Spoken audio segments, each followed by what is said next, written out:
கடந்த 24 மணி நேரத்தில் நம்ம எடுத்து பார்க்கும்போது நிறைய மாவட்டங்களில் பனிப்பொழிவு ரொம்பவே தீவிரமாக பதிவாகியிருக்கு.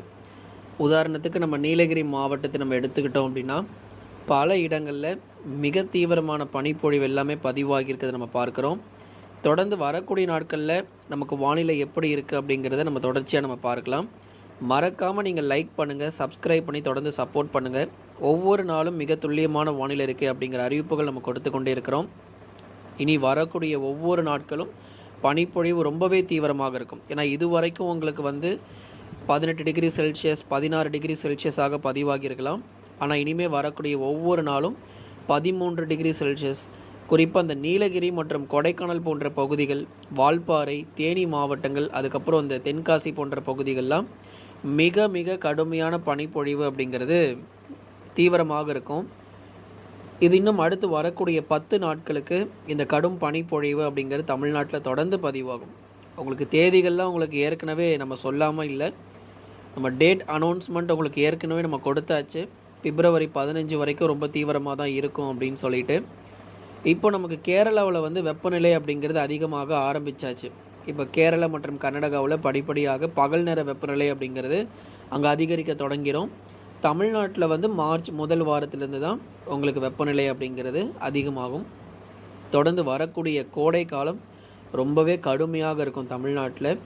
எப்படி நமக்கு போன வருஷத்தில் இதுவரை இல்லாத மழை பொழிவு கிடச்சதோ, அதே போல் இந்த வருஷத்தில் இதுவரை இல்லாத நமக்கு வெயிலுடைய தாக்கம் பொறுத்த வரைக்கும் தமிழ்நாட்டில் கண்டிப்பாக இருக்கும். அதில் குறிப்பாக உள் மாவட்டங்கள் ரொம்பவே கடுமையாக பாதிக்கும். திருவண்ணாமலை, வேலூர், கிருஷ்ணகிரி, தருமபுரி, சேலம், கரூர், நாமக்கல், திருப்பூர் மற்றும் ஈரோடு போன்ற மாவட்டங்கள்லாம் இந்த முறை கோடை காலத்தில் மிக கடுமையான வெப்பம் அப்படிங்கிறது பதிவாகிறதுக்கான வாய்ப்புகள் இருக்கிறது. ஏற்கனவே இதை குறித்து நம்ம பேசியிருக்கிறோம். நிறைய பேர் தொடர்ந்து நீங்கள் கேட்டிருக்கீங்க. வரக்கூடிய நாட்கள் இந்த பிப்ரவரி 15 வரைக்கும் உங்களுக்கு பனிப்பொழிவினுடைய ஒரு தாக்கம் ஒரு பக்கம் இருக்கும்.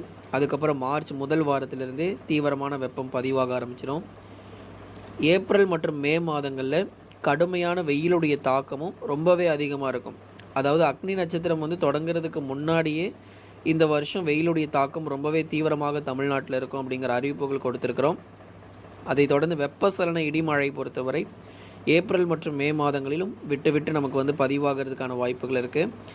வெயிலுடைய தாக்கம் நமக்கு சீக்கிரமாக இந்த வருஷம் குறைய போகிறது கிடையாது. வரக்கூடிய ஜூன் மாதங்கள் வரைக்கும் தொடர்ந்து இந்த வெப்பநிலை ரொம்ப தீவிரமாக இருக்கும். அப்புறம் ஜூலை மாதத்திலிருந்து படிப்படியாக குறைய தொடங்கும்.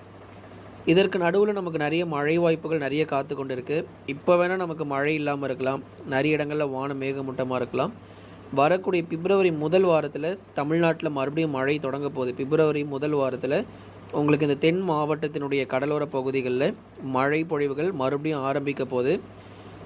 குறிப்பாக இந்த திருநெல்வேலி, ராமநாதபுரம், தூத்துக்குடி போன்ற மாவட்டங்களில் லேசான மழை, மிதமான மழை எல்லாம் பிப்ரவரி 1ஆம் தேதியிலிருந்து 7ஆம் தேதிக்குள்ளே பரவலாக ஆங்காங்கே நமக்கு எதிர்பார்க்க முடியும். மற்றபடி மற்ற மாவட்டங்கள்லாம் வானம் மேகமூட்டம் தான், எந்த மாற்றமும் இல்லை. தென் மாவட்டத்தினுடைய கடலோர பகுதிகளுக்கு மட்டும்தான் மழை வாய்ப்புகள் அறிவிப்புகள் கொடுத்துருக்குறோம். அதுவும் பிப்ரவரி முதல் வாரத்தில் தான் இந்த மழை பொழிவும் ரொம்ப தீவிரமாக இருக்கும். அடுத்தபடியாக நமக்கு இந்த தென்மேற்கு பருவமழை பற்றி நிறைய பேர் கேட்டிருந்தீங்க. இந்த வருஷம் எப்போ தொடங்கும், எந்த அளவிற்கு மழை பொழிவு இருக்கும் அப்படின்னு சொல்லிட்டு. இந்த முறை நமக்கு தென்மேற்கு பருவமழை பெய்ய வேண்டிய சராசரியான மழை பொழிவுகள் கண்டிப்பாக பதிவாகும்.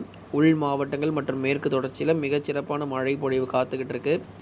வரக்கூடிய ஜூன் மற்றும் ஜூலையில் தென்மேற்கு பருவமழை ரொம்ப தீவிரமாக இருக்கும். ஏன்னா மே மாத இறுதியில் தான் இந்த தென்மேற்கு பருவமழை நமக்கு தொடங்க வாய்ப்பு இருக்குது. அதுக்கு முன்னாடியே தொடங்குமா அப்படின்லாம் நிறைய பேர் கேட்குறீங்க. கண்டிப்பாக கிடையாது. மே இறுதியில் உங்களுக்கு தென்மேற்கு பருவமழை தொடங்கினாலும் ஜூன், ஜூலை மற்றும் ஆகஸ்ட் மாதங்களில் மிகச்சிறப்பான மழை கிடைக்கும். அதுக்கப்புறம் இப்போ உங்களுக்கு பனிப்பொழிவு தான் ரொம்ப தீவிரமாக இருக்குது. கடந்த இந்த 2023ஆம் ஆண்டு தொடங்கிய இந்த வடகிழக்கு பருவமழையில் நிறைய மாவட்டங்கள் கூடுதல் மழையும் கிடச்சிருக்கு. அதே போல் சில மாவட்டங்கள் குறைவான மழையும் கிடச்சிருக்கு. கிருஷ்ணகிரி, தருமபுரி போன்ற மாவட்டங்கள்லாம் மிக குறைவான மழை பொழிவுகள் பருவமழையில் கிடச்சிருக்கு. இந்த வருஷம் தென்மேற்கு பருவமழை அதனை பூர்த்தி செய்யுமா அப்படின்னு சொல்லி கேட்டிருக்கீங்க. கண்டிப்பாக நம்ம தொடர்ந்து சொல்கிறோம். வரக்கூடிய நாட்கள் நீங்கள் தொடர்ந்து வானிலை அறிக்கையை கேட்டு பயன்பெற்று கொள்ளுங்கள்.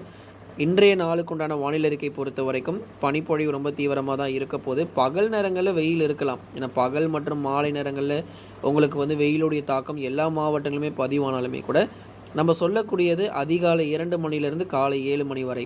இந்த நிலவரப்படி நம்ம எடுத்து பார்த்தோம் அப்படின்னா, நிறைய மாவட்டங்கள், நிறைய இடங்கள் இப்போ நீலகிரி மாவட்டங்கள்லாம் மிக மிக கடுமையான பனிப்பொழிவு காணப்பட்டு, பல பகுதிகள் நம்ம தொடர்ந்து பார்க்குறோம். நீலகிரி மற்றும் கொடைக்கானல் போன்ற பகுதிகள், அப்புறம் வால்பாறை, சோலையாறில் இன்னும் நிறைய பகுதிகள் இது போல் நமக்கு பனிப்பொழிவினுடைய தீவிரம் ரொம்பவே நமக்கு வந்து அதிகமாக பதிவாகிட்டு இருக்கு.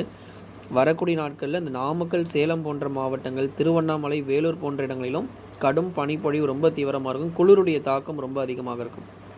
இதெல்லாம் ஒரு பக்கம் இருந்தாலுமே கூட சென்னை, திருவள்ளூர், காஞ்சிபுரம், செங்கல்பட்டு, விழுப்புரம், கடலூர், புதுச்சேரி மற்றும் காரைக்கால், கள்ளக்குறிச்சி, நாகை, தஞ்சை, திருவாரூர், அரியலூர், பெரம்பலூர், திருச்சி மற்றும் புதுக்கோட்டை உள்ளிட்ட மாவட்டங்களிலும் கடும் பனிப்பொழிவு அதிகமாக தான் இருக்கும். மழை வாய்ப்புகள் சில இடங்களில் அந்த சாரல் மழை அப்படிங்கிறது பிப்ரவரி முதல் வாரத்தில் எதிர்பார்க்கலாம். இன்னொரு முக்கியமான தகவல் என்ன அப்படின்னா, நம்ம தொடர்ந்து பார்க்கலாம். சப்ஸ்கிரைப் பண்ணாதவங்க வேகமாக சப்ஸ்கிரைப் பண்ணி பாருங்கள். லைக் பண்ணலன்னா உடனே ஒரு லைக் பண்ணுங்கள். இந்த கோடை காலம் தொடங்குறதுக்கு முன்னாடி ஒரு கனமழை ஒன்று தமிழ்நாட்டில் வரப்போகிறது. அது எப்போ, எந்த தேதியில் அப்படிங்கிறது நிச்சயமாக நம்ம சொல்கிறோம். உறுதியாக இந்த கோடை காலம் நமக்கு இந்த ஏப்ரல் மற்றும் மே மாதங்களில் தொடங்கக்கூடிய கோடை காலத்திற்கு முன்பதாக ஒரு தீவிரமான கனமழை பதிவாகிய பிறகுதான் கோடை காலம் அப்படிங்கிறது நிச்சயமாக நமக்கு தொடங்கும். தொடர்ந்து இந்த பிப்ரவரி மாதத்தில் கணிசமாக நமக்கு மழை வாய்ப்புகள் அதிகரித்து அதன் பிறகு படிப்படியாக விட்டு அந்த மழையினுடைய தீவிரம் பிப்ரவரி 15க்கு அப்புறம் பரவலாக நம்ம தமிழ்நாட்டில் எதிர்பார்க்க முடியும். தொடர்ந்து நண்பர்களே நீங்கள் லைக் பண்ணுங்கள், சப்போர்ட் பண்ணுங்கள், சப்ஸ்கிரைப் பண்ணி பாருங்கள், நண்பர்களுக்கெல்லாம் தெரியப்படுத்த ஷேர்